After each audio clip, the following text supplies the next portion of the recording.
Hey everyone, welcome back to the channel. This week, we've got a bombshell story shaking the world of Christian broadcasting. 3 podcasters reporting on the ongoing crisis at Daystar Television Network were kicked out of the National Religious Broadcasters Convention, and they're speaking out. So what really happened? And why are more and more Christian leaders turning their backs on Daystar? Let's get into it. In a shocking turn, Laura Lynn Tyler Thompson, a Canadian broadcaster, and Ray Curry Jr. from the Unction podcast, say they were abruptly escorted out of the NRB convention, just for asking questions. Julie Roys of the Roys Report podcast sat down with the duo to unpack the full story. According to them, everything changed after they spoke with Daystar executives, Rachel Lamb Brown, Steve Wilhite, and head of security Shannon Kelly. And then? Boom! Security swooped in and removed them from the event. No explanation.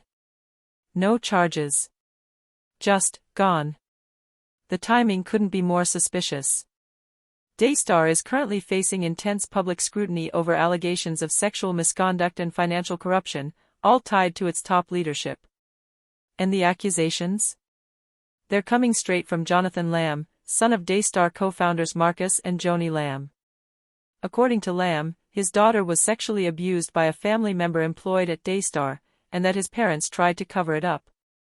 He says he was later fired for refusing to sign an NDA and for pushing for accountability. Since the explosive story broke, major figures have pulled their shows from Daystar.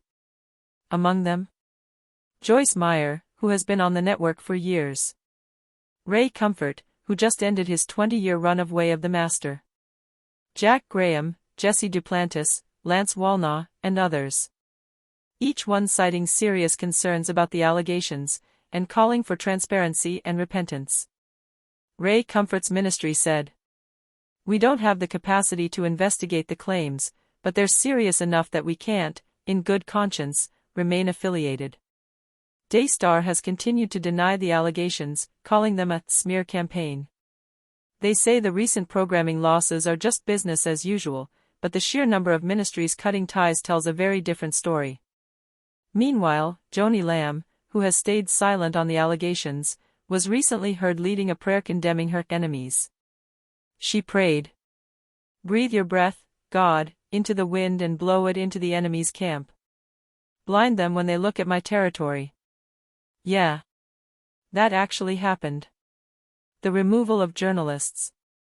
The silencing of whistleblowers. And a growing exodus of Christian leaders distancing themselves from a once mighty religious network. What we're seeing here could be a major unraveling of what critics call the evangelical industrial complex, a web of power, influence, and big money operating under the guise of faith. Julie Roys puts it best. Why would NRB choose to stand with Daystar, in the middle of a crisis this serious? It's a question worth asking, and one we'll keep following. If you're loving the deep dives and staying up to date on the biggest media scandals, hit that subscribe button and turn on notifications so you never miss a headline. We'll be watching this story closely, because when power hides behind the pulpit, the truth needs a spotlight.